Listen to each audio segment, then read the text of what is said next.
All right. Good afternoon, everyone. Happy to have you back on the weekly webinar. I am back in Kansas City after my adventures in Texas and Louisiana last weekend. It's good to be home. Always good to see you. Thank you to Mr. Holtus, who gave us a great presentation. Another week.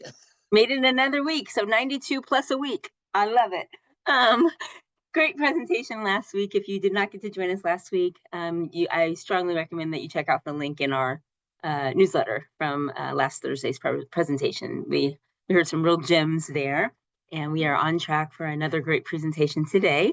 First, I'll remind everyone to please mute yourselves so we don't have any background noise, and you can use the closed captioning feature as you need to at the bottom of your screen. We are recording, and this session will be available later today. And use the chat if you have any questions or comments, and I'll watch that as our presenter shares her information. And I'm happy to welcome, as a presenter, I know she's joined us before on the watching side, but I'm happy to welcome Rhonda Osborne today to our webinar. Rhonda is the founder of This One Life, LLC, and she is a spiritual director, a grief coach, and an end-of-life doula. And after nearly 30 years in radiation oncology, Rhonda knows firsthand that life's hardest moments often bring families closer together in unexpected ways. I can attest to this. Rhonda has a knack for meeting people right where they are. We've had a lovely Zoom conversation just before today, and then as we were setting up for today's program. And whether you're tired from caregiving or you recently gotten a diagnosis or just wondering what comes next, Rhonda can help walk you through that.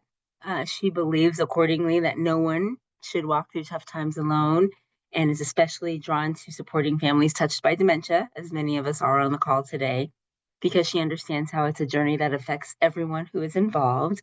And when Rhonda sits with people, she's got a simple goal, which is listening without judgment and helping to find what matters most, even when everything else feels uncertain. So I've seen Rhonda's slides. I know you're in for a great presentation. Rhonda, welcome. And I will turn it over to you. Thank you, Kelly. And I must say, I didn't know I was going to have to follow Mr. Holstus. So No, I've got some big shoes to follow there. So, but thank you everyone for joining today. So let me just share my screen here.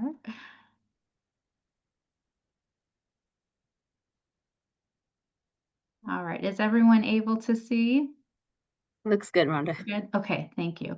And then I just wanted to also thank you for that lovely introduction, Kelly. Just wanted to also give some context that my own mother, I'm her primary caregiver, and she was recently diagnosed with Parkinson's.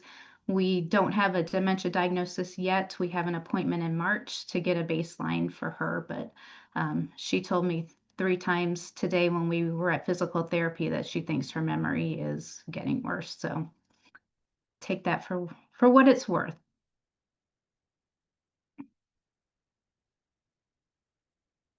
All right, why are we okay? Okay, so today I would love to talk to you about anticipatory grief and just help people to maybe get a better understanding of what that is and what it looks like in our daily lives. We'll talk about how to have some gentle conversations with our people about the end and what that might look like for them, what they may prefer for that. We'll talk about some different tools that we can use for creating connection and meaning and preparing for a person's end of life. I also want to take some time to honor the grief that as caregivers, both personally and professionally, that we go through. I think a lot of times we are so busy caregiving and we sometimes forget to put that oxygen mask on first that we know that we should be doing. So we'll just take a few minutes to honor that grief. And then I'll talk to you about how an end of life doula could potentially help you in your journey, either for yourself or for your loved one. When we talk about anticipatory grief, it's really that loss, that sorrow that we feel when we know a loss is going to happen. So our person is still with us, but we are grieving a lot of things that go along with the dementia journey. So along with that is these memories that we have, these loving, wonderful memories that our person can't remember, or maybe they don't remember us. And, you walk into a room and you get a blank stare because your person doesn't know who you are. That's a loss. So these are just some of the things. We also are potentially grieving a change in roles. So maybe our person was the one that always mowed the grass, paid the bills, fixed things around the house, and now they're no longer able to do that. So we're having to do that ourselves. That's a loss that we're going through. And we've all heard Alzheimer's dementia called the long goodbye or the slow goodbye. And that is so true. Every day there's different losses that we're feeling. And then for the person that has dementia, they're also grieving, especially in those early stages when they know that they are losing those memories. It's so sad. I sit with my mom and she just cries because she can't remember things. And it's hard. It's hard on both of us. And so this is anticipatory grief. And I think the reason that it's important that we know about anticipatory grief is because it can show up in a lot of different ways. So, yes, it's sadness, but it can also show up as anger and guilt and emotional numbness. So, if you've ever found yourself just scrolling on social media because you just can't deal with it anymore, that's that grief showing up. And so I want to just encourage you that that's all normal. So every feeling and emotion that you're feeling is normal. I like to say when I'm meeting with people individually, there's no good emotions or bad emotions. Our emotions are just giving us information. And so if we can take some time to kind of tap into, okay, why is this sparking so much anger in me? We can kind of drill down a little bit and really get to the root of it. But a lot of times it's just that anticipatory grief. So now I want to spend some time talking about gentle conversations about the end. And yes, this call is about people that are caring for people with dementia or that have dementia themselves. But this part of my talk is really for all of us. And then, so it's really about what do we want the end of our life to look like? And so we have options, we have choices. Do I want to spend my last months, weeks, years at home? Do I want to be in a facility where I'll have around the clock care? We maybe our circumstances don't always allow for choices, but we do have some choices in what we want. And so I just encourage people to have these conversations and to have them often. And it's this picture on the screen is from the Conversation Project. This is a really great brochure as far as starting those conversations and really getting to the root of what matters to a person because we're all different. And a good death, a good end of life looks different to all of us. I mean, I have mine all written out of what I want, and it looks completely different from what, maybe a friend has or something like that. So it's just important that we have those conversations and that we know. And so as you're talking to your person, again, start early, start often. Here's just some examples of some ways you can open up that conversation because it's kind of not real smooth to just say, I want to talk to you about the end of your life and what you want. So let's have some gentle conversation openers. So, what's been most important to you in your life? What do we hope that we remember about you? And is there anything else you would want us to know if you can't speak for yourself? And I think this is key, especially in the early stages, is to understand because there likely will come a point in the dementia journey where they cannot make those decisions for themselves and really understanding what is it that they want. And the only way we really know that is to have the conversation to find out.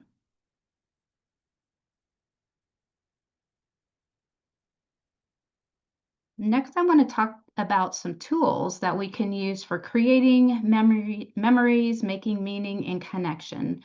We know as dementia progresses, sometimes the conversation, communication is not there. It's definitely not what it once was. But it's still so important that we are staying connected with our person. and that they are feeling loved. So we're remembering who they were when they were able to communicate freely with us. And so some of the tools, I'm just going to show you some that I like to use. At the end, I would love to open it up and to see if anyone on the call has any other tools that they're using that I can put in my tool belt. So I'm going to show you, these are some conversation cards, and these came from, I live in Lewisburg, Kansas. These came from our library. So this is from the nostalgia deck. I don't know. Can you see this, Kelly? Can you give me? Okay, thumbs up. Good. So they have a picture on the front, and then they have 9 questions on the back. So I like to use these with my mom. I love the milkshake one because she worked as a soda in a soda place. I don't even know what they're called. But that's what she did in high school, and she loves to tell me about this. Like I hear about this often. So we'll hold up the milkshake card. And so some of the questions, have you ever had a milkshake at a drugstore soda fountain? Have you ever shared a milkshake with a boyfriend or a girlfriend? And that will spark a lot of interesting stories for my mom. Which flavor milkshake do you like the best? Chocolate, vanilla, or strawberry? And so we can sit with these cards all day long. There's the hair curlers, there's the camper. So she used to go camping in Colorado when she was young. And so this sparks a lot of conversation. And then just real quick, there's also conversation cards for men. So this is a razor, a radio, and boxing. And I personally love the radio one because this reminds me of my grandpa, and we would sit and listen to the Royals games in his garage and kind of tootle around. So these are just fun ways, I think, to just get those connections going, get those stories flowing for them. They can also do a life review along with some of that storytelling. So if they're able, you can use things like this is a deck of cards called the Legacy deck. I use this with a lot of my end of life clients as a doula. And this just came off of Amazon. So some of the questions that I will use are, what's the best thing about your family? And then another one, describe your first crush, your first kiss, and your first love. So those are always fun. And again, it just gets people to telling stories and brings up some happy memories usually. And then going on to the legacy projects. So I use these legacy cards to create legacy projects. So one legacy project that I have done before is to just set up my iPhone or a video recorder and just ask people those questions. And so then you're recording their answers, and you're going to have that for as long as that technology is available, which hopefully is a while. So that's one way that we can do legacy projects. If you don't feel comfortable with that technology, you could even just get a voice recorder and record them telling you those stories, or even just handwrite the story as they tell you. That's another great way to create a legacy project. So when we think about legacy projects, this is just something about that person that we are going to have after they pass, or even before they pass, but that we can use to remember them. Next, I want to talk about advanced care planning. And so then again, kind of going back to, I'm talking to everybody on this call that's over age 18.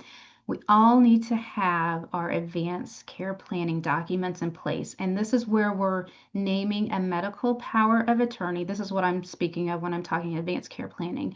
Our medical power of attorney. And so this is the person that is going to make decisions for us when we can't speak for ourselves, whether it's due to dementia or maybe we're in a car accident and we're not able to speak for ourselves. We need somebody that can make decisions for us on our behalf.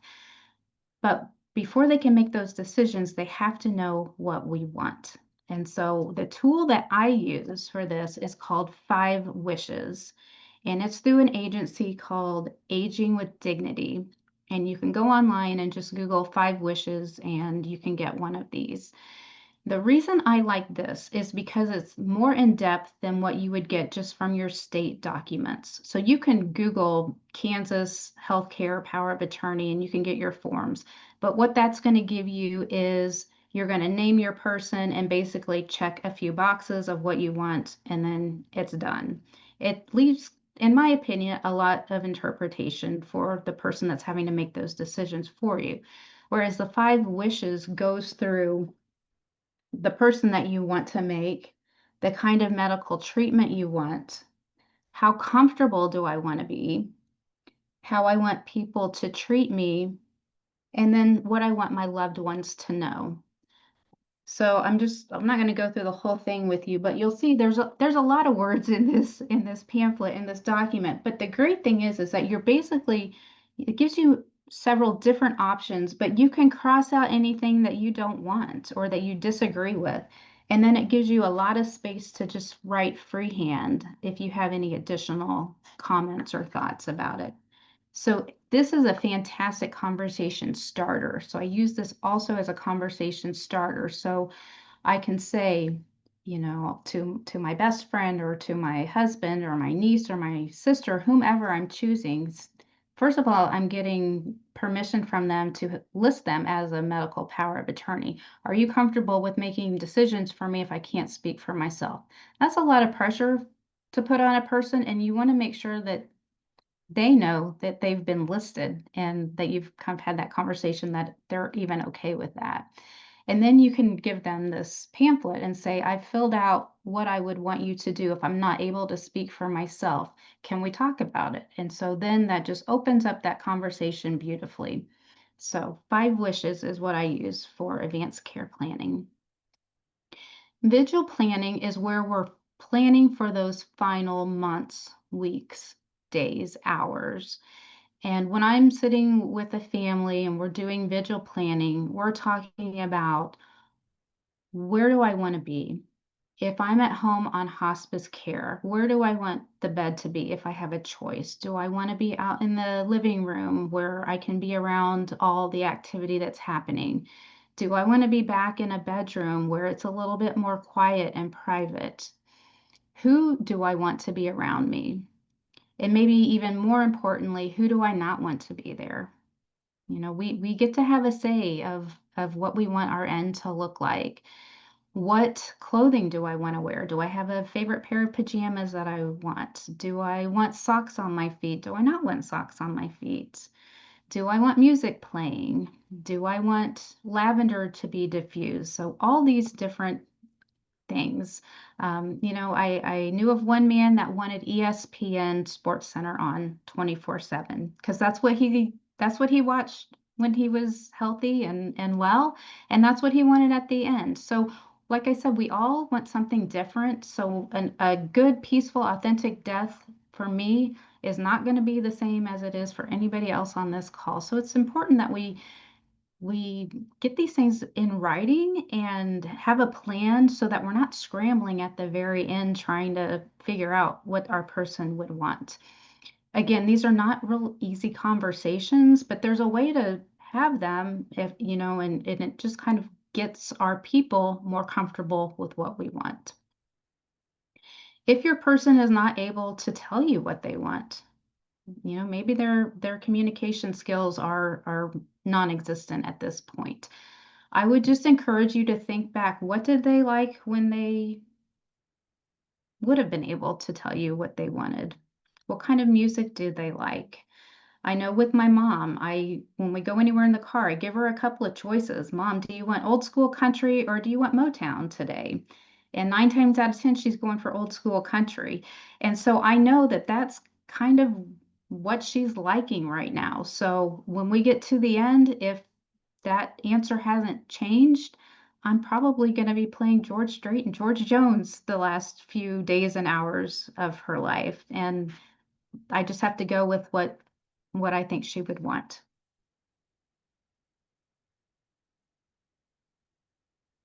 Okay, so now I would like to take just a minute for us to just honor the grief that as caregivers we are carrying.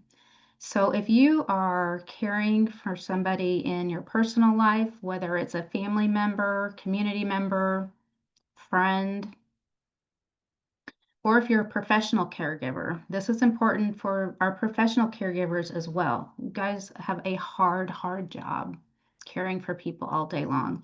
So I encourage you, if you're comfortable, to just put both of your hands on your chest, put a little pressure on there. Just feel what's going on inside. And if it feels good, go ahead and close down your eyes. You don't have to, just if it's comfortable. And I just encourage you to take in a couple of slow, deep breaths.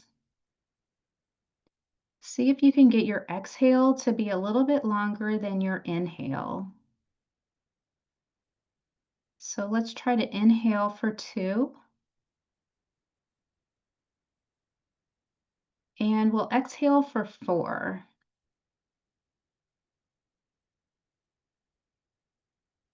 And just do that a couple more times. Inhale for 2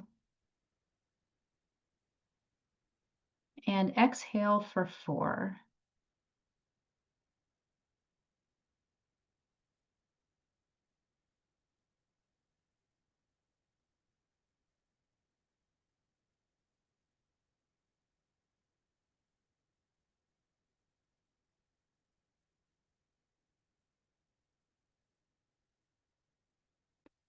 I just want to remind you that you are doing sacred work. You also need space to grieve, to rest, and to be seen. This is hard work. So let's talk about some practical ways we can do that. Journaling is a great way. And I know a lot of you on the call are saying, I don't have time to journal. I'm not a journaler. I don't want people to find what I write. So I'm going to give you a tool. This tool is the 1 line a day, and it is a 5-year journal. So when my mom was diagnosed with Parkinson's on July 29th of this year, I got this book and I wrote in it. And you could see each year just has about 5 lines, but I think it's going to be pretty cool when we get to July 29th of next year to say, oh my gosh, it's been 1 year since mom's diagnosis. And so I'm just writing, sometimes I write more than others. So I'm writing, funny things she says or things she maybe forgot, or just we went to physical therapy today and she told me 3 times she thought she was losing her memory. So just things that I can look back year after year after year. So this I think is a pretty neat tool, and you can again get that on Amazon, or I'm sure anywhere. They have several. It's the 1 line a day. Journaling is good. Talking to somebody who's not going to try to fix it. When you're in the middle of it, we can't fix it. KU, you guys are doing awesome research. Hopefully one day we're going to be able to fix it. But right now, we can't fix it. So we just need somebody to talk to. Sometimes you just need, and I just encourage you, if you have a family member or a friend, that you even just start that conversation. I just need to be able to talk to you. I don't need you to fix this. I just need you to listen to me. Because I think a lot of people want to try to help. We want to try to fix, and a lot of times that's not what we need as a caregiver. We just need to be heard. So whether that's a support group or a professional counselor or a coach or maybe a minister or just a friend or family member, just find somebody that you feel safe with, that you can just talk to about the challenges that you're going through.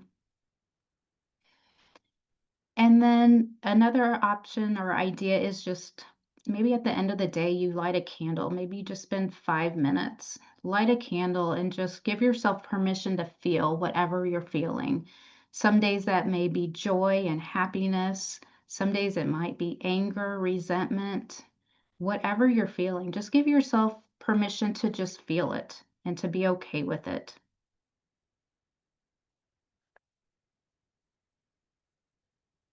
And finally, I want to talk to you about how an end-of-life doula can help. And I know we had an end-of-life doula on the call a few months ago. So just as a reminder, an end-of-life doula is a non-medical professional who helps people before, during, and after times of transition.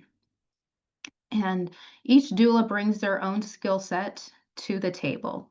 So you may find an end of life doula that also is a massage therapist that can, kind of help with some of the physical work, the semantic work.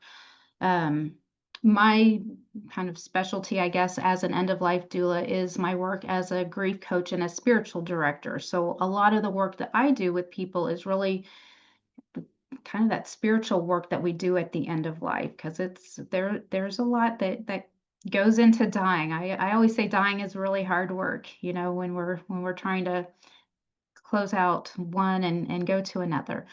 Um, but my wish is that every person would have an end of life doula, and I hope that we eventually get there, that each person and their families would have an end of life doula. But the ways that a doula can help are to companion you through that anticipatory grief. So while a doula's main focus is on the person that is dying, they're also supporting people that are within their bubble. So a lot of the work that I do is grief coaching with the family and friends and the people that are supporting the person that's dying. So somebody that can just be with you and help you through some of that grief. A doula can help with legacy work. So we talked a little bit about the legacy projects with making the videos on stories. There's so many different types of legacy projects that we can do, but just helping to create something that when you're gone, people will remember you. That I've heard it say we die twice. Once when we physically die, and the second time is when the last time somebody speaks our name. So how are we going to leave a legacy and make sure that people always remember who we were and what we stood for? A doula can help facilitate difficult conversations. When we're working with people with dementia, a lot of times those difficult conversations aren't necessarily with the person that's dying that has dementia, because they may not be able to have those conversations, but it's often with the people in their bubble. So maybe we're not agreeing on where mom should be or what kind of care mom should be having. So a doula can help to facilitate some of those conversations. We can help with planning for the comfort and the dignity and the authenticity of the final days. So that's where that vigil plan comes into place. So again, even if your person can't tell us what they would want, part of my job as a doula is to ask the family, what would she have wanted if she were able to answer these questions? Think back of what she was like 10 years ago. How would she have answered these questions? And then we can make a plan for that. And I think most importantly, how a doula can help is just to bring that presence and that peace. Again, we know we're not going to try to fix anything. We can't fix it. But a doula can be that presence, that peace that can walk alongside the person and their families.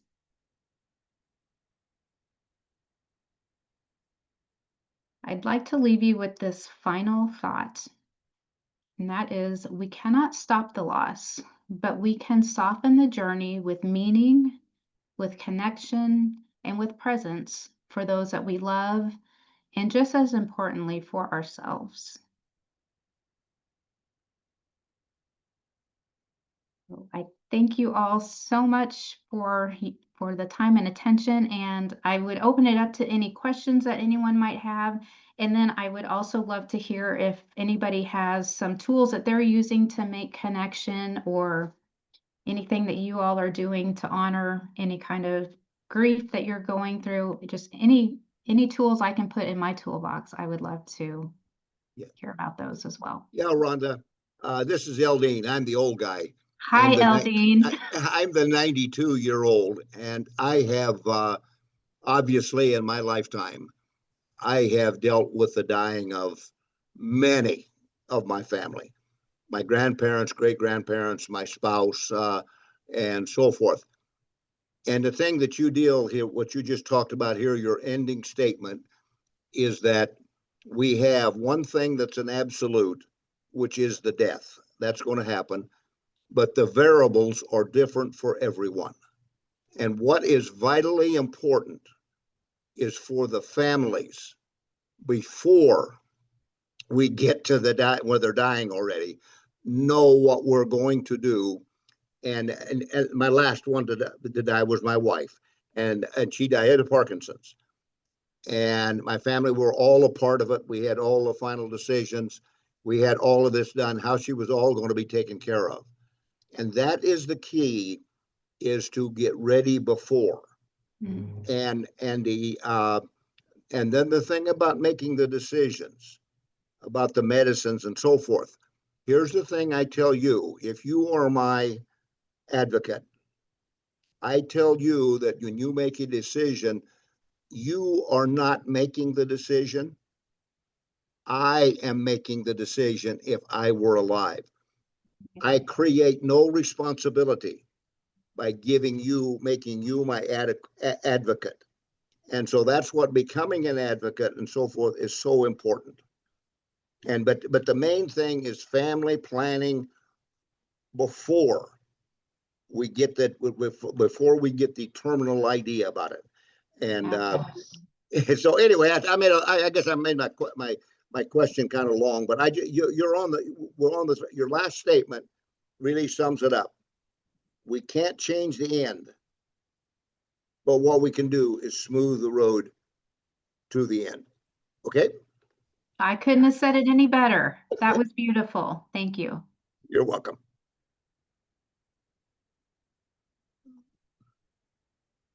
Killed it again, didn't I, Kelly? No, I think Mr. Holtis, I think Rhonda's right. You are a tough act to follow. And we thank you so much for sharing your insight. I want to draw everybody's attention to the chat. Rhonda, I know you were busy presenting, but we've got some good links in the chat to some of the things that you mentioned, as well as my completely silly comment about, I think your mom was maybe a soda jerk. That's soda jerk. That's what they are. Soda jerk. Thank you. Thank you. And I think that's named for the jerking motion they have to do to fill the cup, not a personality assessment. Yeah. So thank you for that. I really appreciated what you said, Rhonda, about vigil planning. I love the specificity of that. You know, we plan as far ahead as we can, but then really honing in on those last hours, days is so precious. And I love your client watching ESPN. I think there's a lot of folks on this call who might watch one of the Super Bowls, the recent Super Bowls, not last year, but one of the other Super Bowls might be comfortable to watch. And I'm trying to think of what I would want to watch. I watch a lot of terrible TV, so something, or maybe Sesame Street. That might be kind of nice. Oh, there you go. That might be fun. Yeah. So thank you for that. And let's see. Thanks for the link to the conversation project and the lasting legacy. Those are things we'll keep in our toolbox for sure to pass along to people. And my goodness, Miss Dottie has really given us some great stuff. Another link for Lorenzo's House, support for younger onset dementia, and a Zoom support group for widows. Well, I will be looking into that. Don't be surprised if I find them interested in doing a conversation here. Mr. Holtis, yes. Okay, I have one more thing in that the grieving. I like the idea that you talked about the grieving in the morning, because that's actually what we have described dementia as. It's a death sentence with a uncertain time. But when we're in our meditating, our quiet time, it's the same thing. I counsel someone after they have lost their loved one. Counsel yourself by thinking all the good things. So if you're taking care of, like I took care of my wife, when I would relax and so forth, I would think to myself all the good times with the trips we took and the things that we done and the fun that we had in our life. And I think that will comfort the caregiver.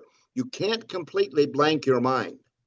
So instead of thinking about this one who's dying and so forth, or has died, when you're thinking and quiet and doing the breathing, which is all very good, have in your mind the good things you had with that loved one. Thank you. Another nugget. Another nugget.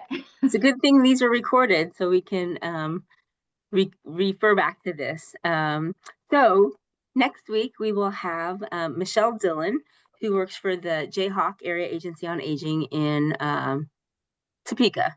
And she's going to talk about a new-ish, I think, program that they're doing called Care for All. And it's the word care, C-A-R-E, and the number 4, all. And it's respite care for folks with dementias.